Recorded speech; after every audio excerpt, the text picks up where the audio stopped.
Hello, আসসালামু আলাইকুম। Welcome back to my channel. সবাই কেমন আছেন?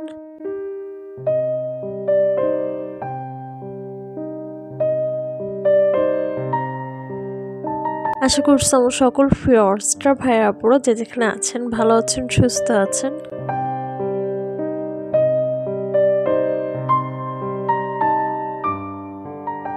নতুন একটি ভিডিও নিয়ে হাজির হয়ে গেলাম। আশা করছি ভালো লাগবে। অবশ্যই ভিডিওটা শেষ পর্যন্ত দেখবেন।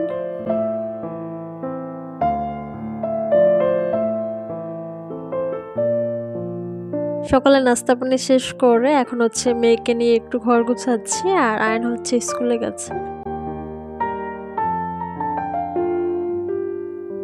সকালে নাস্তা শেষ করে যে টুকিটাকি কাজগুলো থাকে, ঘর গোছানো, দেন থালা বাটি ওয়াশ করা, হাবিজাবি, এগুলোই আস্তে আস্তে করতেছিলাম।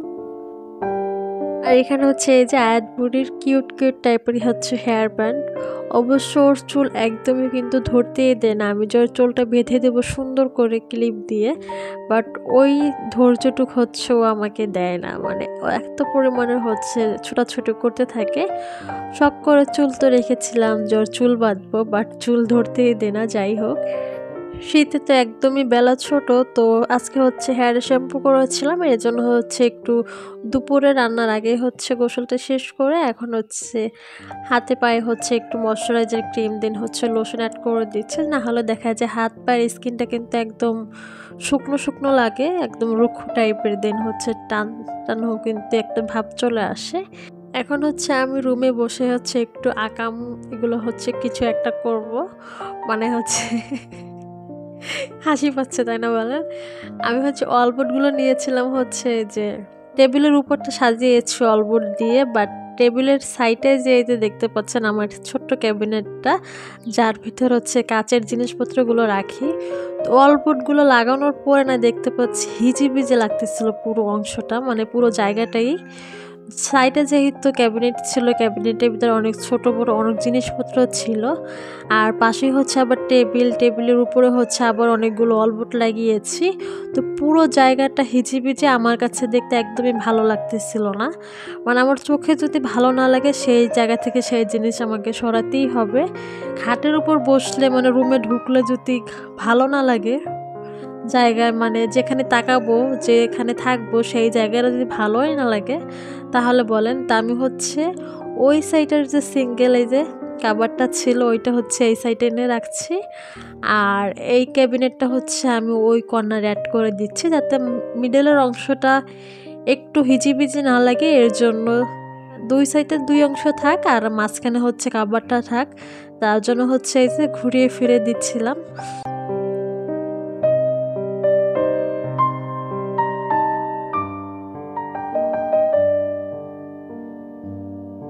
আর এখন কিন্তু আমি নিজে একা একাই এগুলো একাই সরাচ্ছি। এখন কিন্তু শরীরে অনেকটাই শক্তি।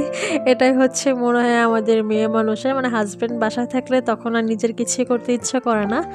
তো যাই হোক, এরপর এই যে ওগুলো গুছগাছ করে এখন এই যে দুপুরের জন্য রান্না করব শীতের সবজি। দেখেন ফুলকপি, নতুন আলু, সিম, টমেটো, ধনিয়া পাতা, মানে এগুলো মাছ দিয়ে রান্না করলে কিংবা সবজি ভাজি করলে কিন্তু খেতে ভালোই লাগে, খুব একটা কিন্তু খারাপও লাগে না। অবশ্য আমি শীতের সবজি লাভার একদমই না, জাস্ট টমেটোটা একটু ভালো লাগে, আর সাথে ধনিয়া পাতাটা, আর ফুলকপি বলেন না সিম বলেন না কেন, এগুলো খুব একটা আমার ওরকমের পছন্দের না। বাট আমার হাজব্যান্ড মোটামুটি বেশ পছন্দ করে, তাকে যদি মাছ দিয়ে একটু ঝোল ঝোল করে রান্না করে দিই সে বেশ পছন্দ করে ঝোল খেতে। তো যাই হোক, আমি দুপুরের জন্য এই যে সিম, কফি, আলু এগুলো সব একসাথে মিক্স করে ভাজি করব। এগুলো ফার্স্ট অফ অল একটু কেটে কেটে নিচ্ছিলাম। সেই কবে সবজি আনা হয়েছিল, তো এখনও মোটামুটি অনেকটাই রয়েছে, যেহেতু অল্প মানুষ খাওয়া কিন্তু শেষ করা যায় না। তো এখানে সিম, তারপর এই যে এখন ফুলকপিগুলো একটু ছোট ছোট পিস করে অ্যাড করে দিচ্ছি। এগুলো কিন্তু একদম ইজিলি কিন্তু সিদ্ধ হয়ে যাবে। সেই মনে হয় ডিসেম্বরের 15-20 তারিখে 2 কেজি আলু আনা হয়েছে, এখনো মনে হয় খাওয়া শেষ হয়নি, মানে শুকিয়ে যাচ্ছে, বাট আলু আর শেষ হচ্ছে না। তো যাই হোক, এখানে এই যে আলু, সিম, কফি সব কিছু দিয়ে এখন সবজি বসিয়ে দিয়েছি, সবজিটা ভাজি করে নেব। সবজির টেস্ট যেমনই হোক না কেন, বাট এর কালারগুলো দেখতে পাচ্ছেন, সাদা ফুলকপি, তারপর হচ্ছে সবুজ কালারের সিম, লাল টমেটো, মানে কালারফুল একদম, তাতেই কিন্তু দেখতে বেশ ভালো লাগে, চোখের একটা ভালো লাগা কিন্তু কাজ করে থাকে। আর এই যে আমি হচ্ছে রান্না করতে গেলে খুব একটা জানালা খুলতেও পারি না, তাহলে দেখা যায় বাতাস এসে মানে চুলার জালটা কিন্তু আর তখন কড়াইয়ের উপর পড়ে না। এর জন্য দেখা যায় যখন একটু খুলি তখন সাইডে হচ্ছে আবার একটা বোর্ড কিছু একটা দিয়ে নেই, যাতে বাতাসটা হচ্ছে চুলোর উপর না লাগে। জানালা চুলার সাইডে হলে এই একটা সমস্যা, চুলার সাইডে হচ্ছে জানালা হলে এই একটা সমস্যা হয়, সিঙ্কের সাইডে হলে কিন্তু বেশ ভালো লাগে। বাট কেন যে ইঞ্জিনিয়াররা এই ভুলগুলো করে থাকে আল্লাহই জানে। তো যাই হোক, এখন হচ্ছে এই যে হয়ে আসলে হচ্ছে কিছুটা ধনিয়া পাতা দিয়ে তারপর হচ্ছে সবজি ভাজিটা নামিয়ে নিয়েছি। তো ভাজিটা দেখার পরে ইচ্ছে করছিল এখন হচ্ছে রুটি বানিয়ে, মানে শুকনো রুটি আর সাথে হচ্ছে সবজি ভাজিটা দিয়ে খাই, মানে এত পরিমাণে হচ্ছে দেখে ভালো লাগতেছিল। আর এদিকে হচ্ছে এই যে মশলা কষিয়ে নিয়েছি, আর হচ্ছে টমেটো নিয়েছিলাম, টমেটো দিয়ে আমি হচ্ছে পাবদা মাছ ছিল ওগুলো হচ্ছে একটু ঝোল টাইপের হচ্ছে রান্না করব। আগে ছোটোবেলায় হচ্ছে পাকা টমেটো, একদম লাল লাল টমেটো হচ্ছে দেখা যেত, ভিতরে হচ্ছে লবণ ঢুকিয়ে তারপর হচ্ছে আমরা খেতাম। ওই রকমের লাল লাল টমেটো কিন্তু এখন আর দেখাই যায় না, দেশি টমেটোগুলো। এখন এই যে হাইব্রিডগুলো কিংবা হচ্ছে ওরকমের খুব পাকা ওগুলো কিন্তু দেখাই যায় না, হালকা কাঁচা টাইপের গুলোই থাকে বেশিরভাগ। আর সেগুলো হচ্ছে অন্য রকমের একটা ঘ্রাণ থাকতো, তখন হচ্ছে আমরা ভিতরে লবণ ঢুকিয়ে, শলা দিয়ে লবণ ঢুকিয়ে তারপর হচ্ছে টমেটোগুলো খেতাম ছোটবেলায়। যাই হোক, এই তো রান্না মোটামুটি শেষ, আর রান্নার সাথে সাথে হচ্ছে কিচেনের এই সাইডগুলো হচ্ছে একটু পরিষ্কার করে নিচ্ছিলাম। এগুলো সরিয়ে সরিয়ে দেখেন, মানে এগুলো না সরিয়ে ক্লিন না করলে একদম দাগ হয়ে থাকে। প্রত্যেক দিন তো রান্নার পরে কিংবা রাতে ঘুমাতে যাওয়ার আগে 2-3 বার প্রতিদিন কিচেন ক্লিন করতেই হয়, তারপরও চিপায় চাপায় একটু ময়লা থেকেই থাকে।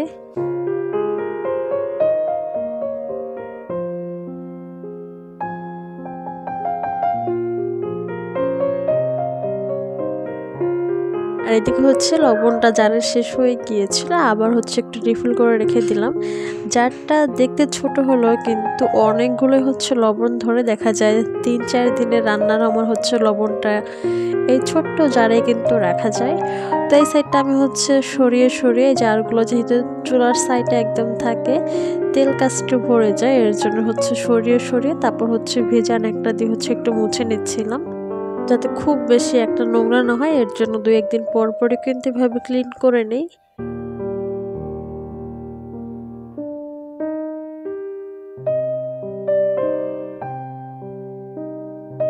এরপর ছেলে মেয়েকে খাইয়ে আয়াত বুড়িকে ঘুম পাড়িয়ে এখন হচ্ছে যে আমার দুপুরে খাবারটা নিয়ে নিয়েছি। আর ফ্রিজে হচ্ছে গতকালকার হচ্ছে লাল শাক ভাজি ছিল, সেটাও হচ্ছে একটু নিয়ে নিয়েছি। তো শাক ভাজি, তারপর হচ্ছে সবজি ভাজি, মাছের ঝোল।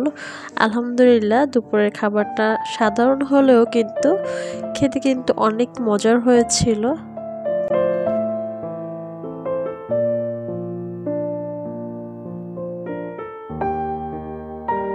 আর হচ্ছে যে বিকেলের দিকে হচ্ছে একটু ছাদে চলে আসছি, তো কিছু কাপড় চোপড় শুকাতেও দিয়েছিলাম, যেহেতু নিচে একদমই হচ্ছে রোদ খুব একটা লাগে না চারোদিকে হচ্ছে গাছপালার জন্য, এর জন্য হচ্ছে ছাদে নিয়ে আসছিলাম। আর সাথে হচ্ছে কম্বলও যেহেতু রোদে দিয়েছিলাম, এর জন্য কম্বল হচ্ছে ঝেড়ে মুছে তারপর হচ্ছে নিয়ে যাব।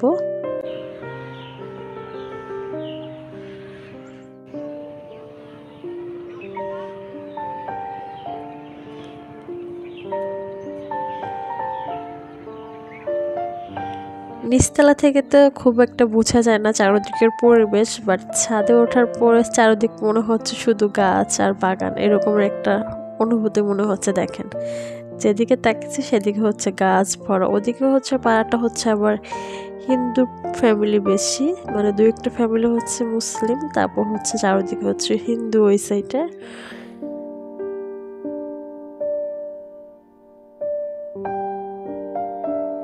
আর রাতের দিকে এখানে হচ্ছে আমার একটু নুডলস খেতে ইচ্ছা করতেছিল, তো ভাবলাম হচ্ছে একটু স্যুপ নুডলস টাইপের বানিয়ে ফেলি। আর ফ্রিজে যেহেতু সসেজ ছিল তো সসেজ নিয়েছি, আর সাথে হচ্ছে একটা ডিম পোস্ট করে নিয়েছি।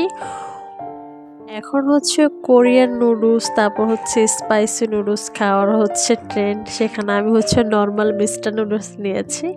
এটাই আমার কাছে খেতে বেশ ভালোই লাগে। আর সাথে এখানে যে একটু ডেকোরেটিং করে দেন হচ্ছে একটু কার্টুন দেখতে দেখতে, তারপর হচ্ছে এই যে নুডলসটা, আর এখানে সাথে হচ্ছে একটু ডেকোরেটিং করে দেন হচ্ছে কার্টুন চালিয়ে তারপর হচ্ছে যে নুডলসটা খাচ্ছিলাম। একে তো ঠান্ডা, তার উপরে যদি গরম গরম এই টাইপের স্যুপ নুডলস হয় তাহলে তো বেশ ভালোই লাগে খেতে। এই কার্টুনটা আমার কাছে দেখতে বেশ ভালোই লাগবে, অনেকে হয়তো দেখে হাসতে পারেন, তো আমার কাছে বেশ ভালোই লাগে মেয়েটার মানে কাণ্ড কারখানাগুলো।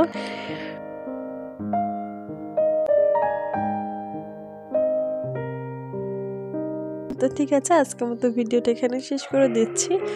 সবাই ভালো থাকবেন, সুস্থ থাকবেন, আবার নেক্সট ভিডিওতে দেখা হবে। ভিডিওটা ভালো লাগলে একটা লাইক করবেন, কমেন্ট করে জানাবেন কেমন হয়েছে।